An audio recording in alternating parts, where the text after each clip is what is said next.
Please don't make the super suit green. Or animated.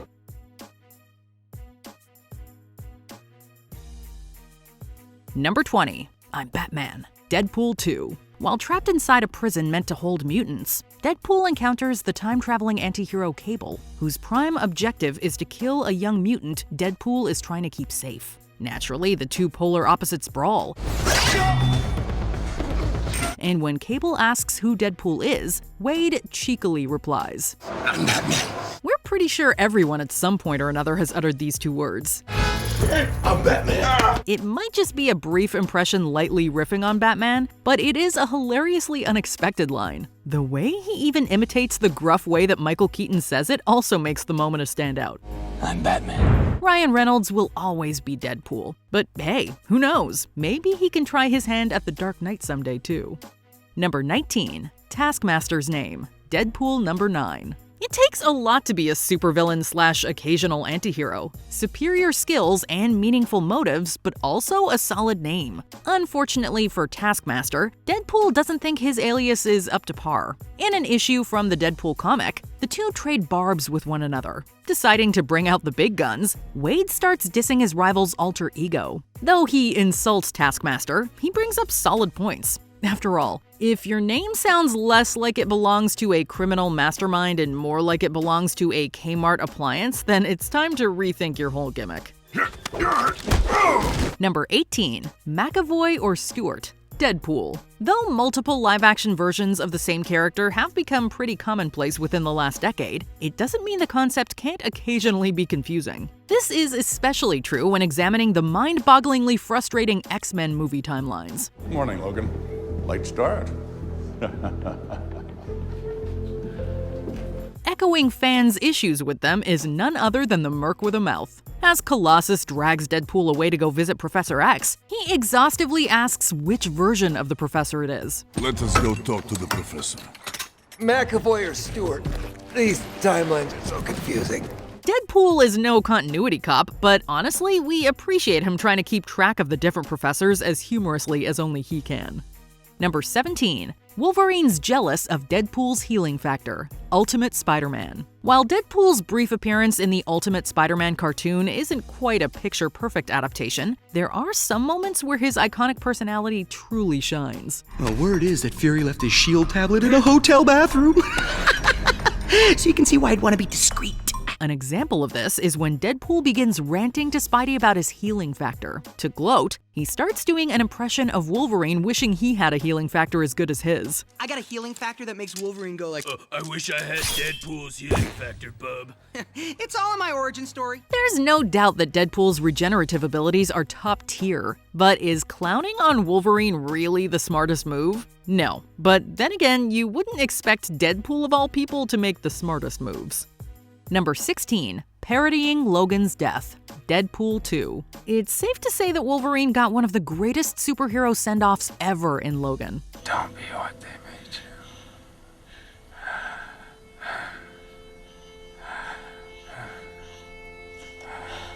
you.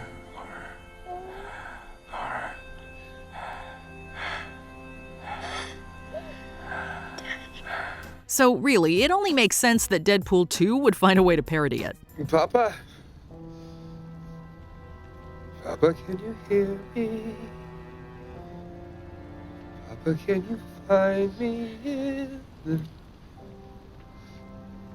night? When Wade is left critically injured, he shares his final words. There it is.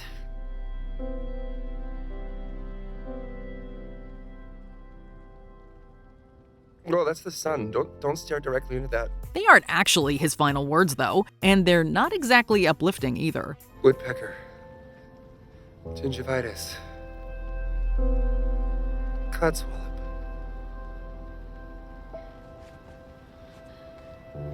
Do you want to build a snowman? The moment isn't just a funny imitation of Logan's death. It also uses the same music from that heartbreaking moment to great comedic effect. It's not the first time the movie ribs Hugh Jackman's Wolverine. In an earlier scene, Deadpool signs a kid's box of Hero Flakes, which just so happened to feature him on the front. Superhero landing coming up.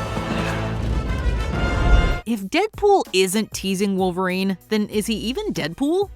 Number 15. Dressing up like the Batman who laughs. Deadpool, the end. When an alternate Earth Batman tragically succumbs to the Joker toxin, the once noble hero is transformed into a vicious maniac called the Batman who laughs. While the character is an interesting concept, many have been quick to point out that he's kind of an edgelord. And in Deadpool the End, it looks like even Wade's getting in on the roast. He ditches his signature costume for a darker look and starts spouting off all sorts of nonsense. While his look isn't entirely ripped off of the Batman who laughs, his helmet and cynical attitude definitely are. Swapping his colorful humor out for depressing deconstructionism, he essentially becomes the Batpool who laughs. Number 14. Wanting to become Superman for all the wrong reasons. Deadpool 2. It's nice to want to be Superman. Unfortunately, Deadpool only wants to be him for nefarious purposes. While holding auditions to find new teammates, Wade and his friend Weasel meet an alien named Shatterstar. My name's Rusty, but I go by Shatterstar. That's That's good. good, Yeah, yeah. Rusty is toughy. He mentions how he's pretty much more powerful than everybody, and Wade then goes on a tangent about how he wishes he could live that exact same reality. Just once I'm gonna find a planet of people that are worse than me at everything. A whole bunch of functional idiots. I'm gonna go there and I'm gonna be their Superman. Isn't that Canada? You shut your goddamn trash mouth. He essentially wants to be Superman, but we get the vibe that he'd end up more like Homelander. The only man in the sky is me. He comically misses the point of Superman and distorts his purpose, which just goes to show how quickly Deadpool can go from funny to disturbing. Number 13. Scaredevil, Deadpool. As Wade prepares to become a costumed mercenary, different names to use are brainstormed. The names thrown around aren't that great, but one interesting alias happens to be Scaredevil. All you need now is a suit and a nickname, like Wade the Wisecracker or Scaredevil, Mr. Never Die. If you haven't guessed, it's a light dig at Daredevil. We're glad he went with Deadpool instead, since it's clearly the superior name. Because I'm never gonna win the, Deadpool. Captain Deadpool. But we have to wonder what it would be like if he adopted the Scaredevil moniker instead. We know he doesn't have the devilish good looks, but who knows? He could probably rock the horns pretty well. Number 12. Sun's getting real low. Deadpool 2. When dealing with forces of pure destruction, some heroes have found great success in calming these beasts down. Black Widow, for example, was able to get a nearly feral Hulk under control in Age of Ultron. Sun's getting real low. It's a neat trick, but not one that can be easily replicated, as Deadpool found this out the hard way. In a brief scene that pokes fun at the MCU, Wade uses the exact same line that Black Widow used on Hulk to try and subdue Juggernaut. Hey, big guy!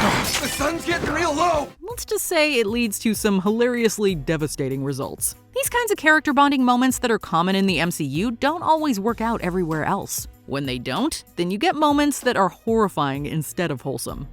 Number 11. Go get her, Tiger. Deadpool. When Angel Dust throws a wrench into Deadpool's plans to get revenge on Francis, Negasonic Teenage Warhead helps take Angel Dust out of the equation. At least right after she's done using her smartphone. Oh no, finish your tweet. As Negasonic gets ready to do her thing, Wade cheekily offers up some words of encouragement. There you go, hashtag it. Go get her, Tiger. If the line sounds familiar, that's because it's similar to what Mary Jane frequently says to Spider-Man. Go get him, Tiger. We're not really trying to gatekeep this phrase of endearment, but we think we'd normally prefer if MJ were the one saying it rather than Deadpool. When the merc with a mouth says it, then it's less of a positive affirmation and more of a quippy joke. But hey, maybe that's just us. Number 10. Outselling Superman. Deadpool vs. Thanos, number 1. Fans of the Deadpool comics have been blessed with numerous jokes at the expense of other superheroes, and not just Marvel ones. In the comic Deadpool vs. Thanos, number 1, Wade is perplexed when he shoots Dr. Doom, only for the villain to come back to life. Talking to Black Talon about the situation, he realizes that Thanos must have captured Death, and decides to rescue her. When Talon tries to warn him about how powerful Thanos is, Deadpool snarkily boasts that he's, quote, an unkillable mutant merc who regularly outsells Superman. Yeesh, not even the Man of Steel is safe from Deadpool's potshots. Number 9. Visiting the X-Mansion. Deadpool. When Deadpool visited the X-Mansion in the first Deadpool movie, viewers held their breath waiting for Wolverine or Professor X to make a cameo. We didn't get that, but what we got was still hilarious. Ripley from Alien 3. First, there was Deadpool's mocking nicknames for Negasonic Teenage Warhead and Colossus. Go get silver balls. Then there was the moment when he went meta and wondered out loud why the movie didn't feature more X-Men. I'm gonna wait out here, okay? It's a big house. It's funny that I only ever see two of you. It's almost like the studio couldn't afford another X-Man.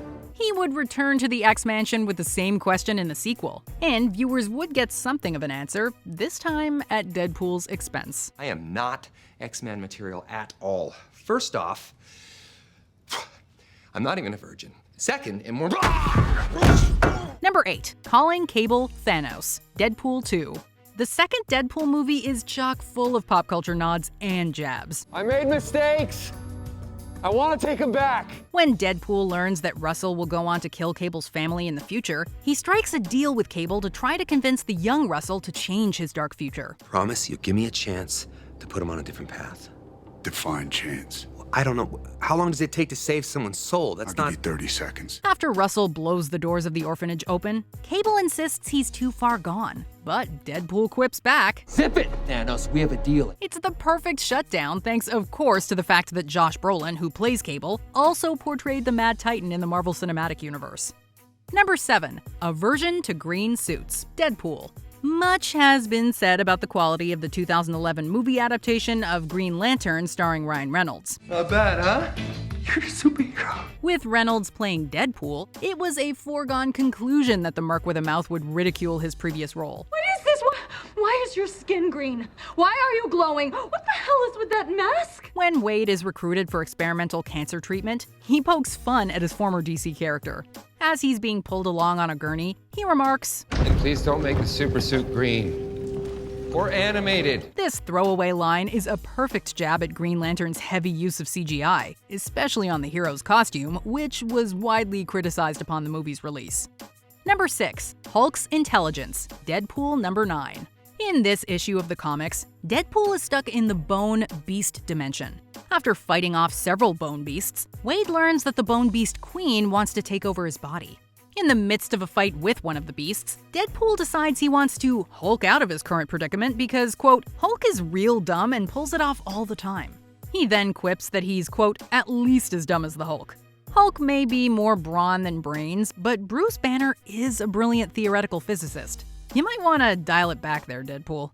Number 5. The Dark DCEU. Deadpool 2. The DC versus Marvel debate has been going on since both franchises started creating comics back in the 1930s. Both have seen their ups and downs. They say it was just one guy. Or a creature. Or some asshole in a costume. But as comic book movies became more mainstream in the 2000s, we saw a distinct difference in the tone of their respective films. I will harvest the codex from your son's corpse, and I will rebuild Krypton. Christopher Nolan's take on Batman kicked off the more somber side of DC. What the hell are you? I'm Batman. This continued in the DCEU with Zack Snyder's films.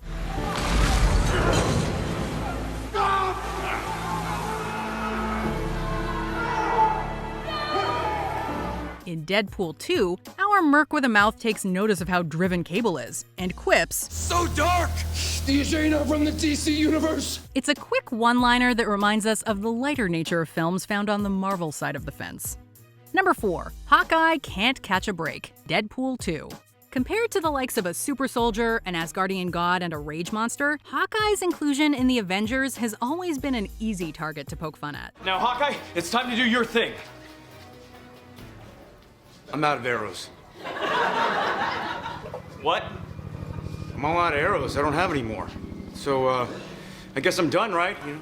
He's a very skilled marksman, but doesn't actually have any superpowers, or even a mechanized suit of armor. The city is flying. We're fighting an army of robots. And I have a bow and arrow. None of this makes sense. Essentially, he's just really good at firing arrows. So when Deadpool finds himself locked up in the icebox with no superpowers, he self-deprecates in the best way by comparing himself to the bow-slinging superhero. This collar on. My superpower is just Unbridled cancer. Give me a bow and arrow, I'm basically Hawkeye. Number 3. Another Martha to the mix. Deadpool 2.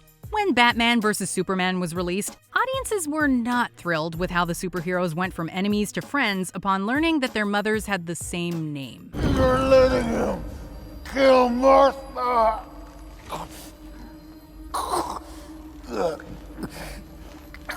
What does that mean? Why did you say that name? Since then, the Martha moment has been the source of many jokes and criticisms. Even Deadpool himself got in a little jab in Deadpool vs. Punisher #5 when he reenacts the scene to hilarious effect, remarking, quote, "I mean, this changes everything, you know?" However, the best joke comes during Deadpool 2, where he explains to Vanessa why he's late. There's a bunch of handy, capable children stuck in a tree, and I had to, You're right, I was fighting a caped badass. Then I discovered his mom is named Martha, too. It's yet another quick flash-in-the-pan gag that only viewers of both movies would catch. Number 2, why Deadpool won't join the X-Men. Deadpool. When the first Deadpool movie was released, the only Marvel characters that could be included beyond Wade himself were ones that 20th Century Fox still had rights to. And you are? Negasonic Teenage Warhead. Negasonic Teenage. What the shit? That's the coolest name ever! The most notable of these were the X-Men, which Deadpool has a long and complicated history with. It came as no surprise that during the movie, Deadpool took his share of potshots at the mutant franchise. One notable example of this happens shortly after capturing Francis on the bridge. Colossus tries to convince him to join the X-Men, and Deadpool isn't having any of it. Listen, the day I decided to become a crime-fighting shit-swizzler who rooms with a bunch of other little whiners at the Neverland mansion of some creepy, old, bald... It's a pretty explicit takedown of the X-Men and Professor X, but it drives home the idea that Deadpool is better off solo. Number 1. Deadpool and Spider-Man go to the movies. Spider-Man Deadpool #6. When Deadpool asks Spider-Man for help with his big Hollywood movie, he explains, quote, "You know this world better than anyone. You're a total sellout." The issue also pokes fun at how X-Men have been corralled off into their own separate franchise, with Storm wondering, quote, "Hey, how come none of the other superheroes talk to us?" The real gem, though, is at the end of the comic, when Deadpool and Spidey see the movie Nighthawk vs. Hyperion, Yawn of Boredom. The movie poster pretty obviously resembles Batman vs. Superman. It even has the tagline, "You won't believe their mothers share a first name." Ouch. Is there a superhero mockery we missed? Break the fourth wall down in the comments. But it's really just a sip of tea at this point. Zip it, Black Widow. I'm flowing. Did you enjoy this video?